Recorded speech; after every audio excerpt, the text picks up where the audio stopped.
Halo geng, bertemu lagi dengan saya Mr. Yan Boltok, masih dalam konsep yang sama, yaitu pembelajaran ilmu ekonomi. Di video kali ini saya akan berbagi pengetahuan mengenai cara menghitung persediaan barang dagang akhir dengan menggunakan metode FIFO-LIFO average tapi yang sistem periodik. Oke, langsung kita mulai cek. FIFO, first in first out, dari kalimatnya aja kita udah bisa mendefinisikan. Berarti barang yang pertama kali masuk ke gudang, maka barang itu pula yang pertama kali harus kita keluarkan atau kita jual. Itu dia cuy. FIFO adalah sebuah sistem yang membuat sebuah barang yang masuk pada urutan pertama harus keluar pada urutan pertama juga. Nah, di dalam metode FIFO ini sangat baik sekali digunakan. Kenapa? Karena barangnya akan selalu dalam kondisi baru, dalam selalu kondisi yang prima. Itu dia cuy. Karena begitu masuk, kalau ada yang beli, maka itu yang kita jual pertama kali. Masuk pertama, keluar pertama. Oke? Nah, kita akan langsung masuk saja ke studi kasusnya atau ke contoh soalnya. Berikut ini adalah data persediaan barang dagang yang dimiliki oleh PD Ramos selama April 2024. Pertanyaannya adalah, hitunglah persediaan barang dagang akhir metode FIFO periodik, kemudian harga pokok penjualan dan laba kotornya. Nah, soal ini atau kasus ini sudah saya buat di video yang sebelumnya. Kalian bisa kepoin nanti video sebelum ini, ada soalnya seperti ini juga, tetapi sistemnya beda. Yang sudah saya posting itu sistemnya perpetual, ya. Menghitung persediaan barang dagang akhir FIFO-LIFO average tapi yang perpetual. Nah, sekarang saya akan coba dengan soal yang sama untuk menghitung yang FIFO-LIFO average tapi sistemnya periodik. Oke, langsung aja kita eksekusi cuy. Nah, FIFO periodik, first in first out periodik. Di sini saya tampilkan lagi datanya, ya, data transaksi perusahaannya. Nah, bedanya cuy, kalau dia periodik dengan perpetual, kalau perpetual kita menghitung berdasarkan urutan terjadinya transaksinya. Kalau di sistem periodik, kita menghitung persediaan barang dagang akhirnya itu di akhir periodenya. Nah, artinya kita harus mengetahui terlebih dahulu berapa nilai barang yang tersedia untuk dijual. Lalu kita kurangkan dengan total unit yang sudah terjual. Sehingga dapatlah atau diperolehlah nanti nilai persediaan barang dagang akhirnya. Oke, biar lebih paham, mari kita selesaikan. Maka langkah yang pertama, kita harus hitung dulu berapa barang yang tersedia untuk dijual. Nah, apa itu barang yang tersedia untuk dijual? Barang yang tersedia untuk dijual itu adalah persediaan awal ditambah dengan pembelian bersih. Nah, persediaan awalnya sudah ada. Pembelian bersih itu apa? Pembelian bersih itu adalah seluruh nilai pembelian dikurangi dengan nilai returnya dan nilai potongannya. Tetapi kan di sini kan tidak ada potongan, yang ada retur. Berarti pembelian bersihnya itu adalah pembelian dikurangi dengan retur pembeliannya. Nah, ini dia. Bim salah bim. Bab. Ini dia cuy. 1 April persediaan awalnya 200 unit dengan harga 9.000, maka totalnya 1.800.000. Tanggal 3 April pembelian 300 unit dengan harga 10.000, maka total 3 juta. Tanggal 10 April pembeliannya 300 unit lagi dengan harga 11.000, totalnya 3.300.000. Nah, besoknya tanggal 11 April kita lakukan pengembalian atau retur atas pembelian sebanyak 50 unit dengan harga 11.000, totalnya 550.000. Nah, lalu tanggal 18 April terjadi pembelian sebanyak 300 unit lagi dengan harga 12.000. Sehingga totalnya 3.600.000. Nah, persediaan awal ditambah dengan pembelian bersih, itulah yang disebut dengan barang yang tersedia untuk dijual. Kalau kita hitung di sini 200, 300, 600, 800 ya. 800 kurang 50, berapa itu? 750 tambah 300, 1050 unit yang siap untuk dijual. Nah, total nilainya berapa? 11.150.000 rupiah. Setelah nilai barang tersedia untuk dijual sudah kita peroleh, maka kita akan hitung berapa persediaan barang dagang akhirnya. Persediaan barang dagang akhirnya sama dengan barang yang tersedia untuk dijual dikurangi dengan total unit yang terjual. Ya, persediaan barang dagang akhir sama dengan total unit barang tersedia untuk dijual dikurang dengan total unit yang terjual. Nah, tadi yang tersedia untuk dijual sebanyak 1050 unit. Sementara yang terjual berapa? Mari kita cek di soalnya tadi. Tanggal 5 April terjual 300 unit. Tanggal 7 April terjual 100 unit, sudah 400. Kemudian tanggal 15 April terjual 200, sudah 600. Kemudian tanggal 23 April terjual 400, sudah 1000. Nah, tetapi tanggal 25 ada retur penjualan 50 unit, berarti yang terjual hanya 950 unit. Berarti nilai unit persediaan akhirnya adalah 1050 unit dikurangi dengan 950 unit. Sehingga persediaan barang dagang akhir kita itu nilainya 100 unit. Nah, yang menjadi pertanyaannya, 100 unit ini berada pada tanggal berapa dari sini? Atau yang 100 unit ini berada pada persediaan yang mana? Nah, itulah yang perlu kita hitung. Karena kita menggunakan FIFO periodik, berarti kan FIFO first in first out. Kalau kita menjual sebanyak 950 unit, kita pakai metodenya FIFO, berarti kita akan keluarkan yang pertama sekali yang tanggal 1 April. 200 unit habis. Nah, berarti masih ada 750 unit lagi yang mau dijual. Tanggal 3 April 300 unit habis semua. Tanggal 10 April juga 300 unit dikurangi 50, berarti 250. Habis 250. Berarti kita akan ambil dari tanggal 18 April sebanyak 200 unit. Sehingga persediaan akhir kita tersisa 100 unit. Nah, itulah yang dikatakan dia persediaan akhirnya 100 unit. Berarti persediaan akhir kita yang 100 unit ini berada pada tanggal 18 April.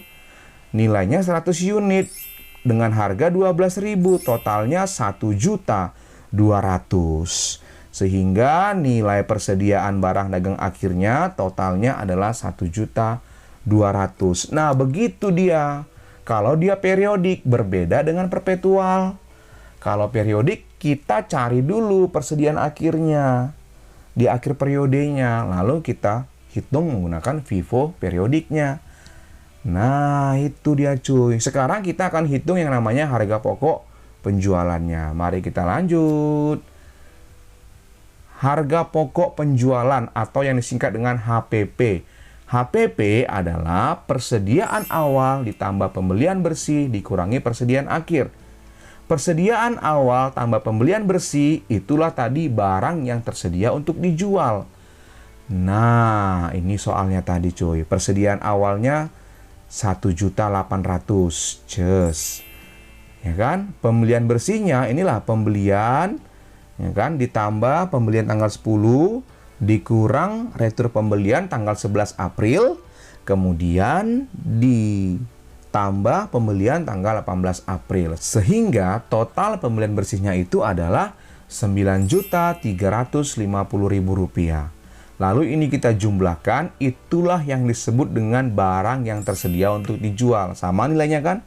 11.150.000. Lalu kita kurangkan dengan persediaan akhir kita tadi yang nilainya 1.200.000. Sehingga harga pokok penjualannya adalah Rp9.950.000. Wow, mudah banget. Kalau mudah langsung di subscribe, di share ke grup keluarga. Oke. Mari kita lanjut menghitung laba kotor. Nah, laba kotor rumusnya adalah penjualan bersih dikurang HPP. Nah, kita harus punya data soalnya lagi. Penjualan bersih adalah total penjualan dikurangi dengan retur penjualannya. Tanggal 5 April 4.500.000 kita kalikan ya cuy. Kemudian tanggal 7 April 1.500.000. Kemudian tanggal 15 April 3.200.000, lalu tanggal 23 April 7.200.000 dan dikurangi dengan retur penjualannya. Sehingga total penjualan bersih adalah 15.500.000. Masukkan dia kemari. Kurang dengan HPP yang tadi yang nilainya 9.950.000 rupiah. Lalu kita kurangkan. Maka dapatlah laba kotornya 5.550.000 rupiah. Wow, mudah banget. Nah, itu dia. Jadi kalau data soalnya sama, baik FIFO maupun LIFO, untuk perpetual maupun periodik, hasilnya pasti akan sama cuy. Karena yang berbeda cuma cara sistem penulisannya saja. Oke, nah kita akan lanjut dengan menghitung LIFO. Nah, LIFO last in first out, yang terakhir kali masuk ke gudang, maka pertama kali dia dijual.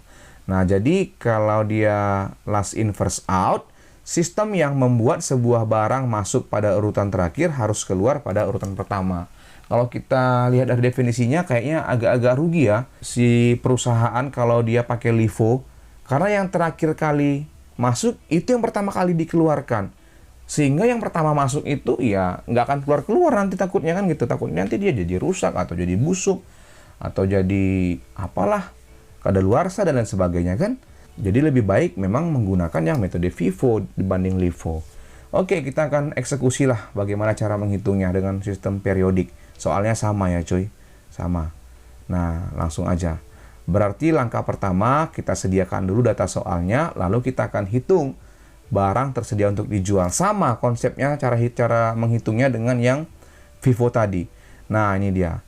Barang tersedia untuk dijual adalah persediaan awal ditambah dengan pembelian bersihnya. Oke, maka barang tersedia untuk dijualnya sama tadi 1.050 unit. Kemudian totalnya tadi 11.150.000 rupiah. Nah, kemudian persediaan akhirnya berarti 1.050 unit dikurangi dengan 950 unit. Sehingga 100 unit lah yang tersisa atau persediaan akhirnya. Nah, 100 unit ini kita akan hitung berapa nilai persediaan akhirnya. Kalau kita menggunakan metode LIFO. Nah, tersisa 100 unit. Itu berada pada tanggal berapa? Kan gitu dia kira-kira. Berarti yang 950 unit yang terjual ini kalau kita menggunakan LIFO, maka yang pertama kali kita jual adalah tanggal 18 April karena last in, yang terakhir masuk tanggal 18 April. Berarti jebret habis 300. Kemudian tanggal 10 April karena diretur maka nilainya tinggal 250 unit lagi. Berarti ini habis jebret. Sudah terjual 550 unit.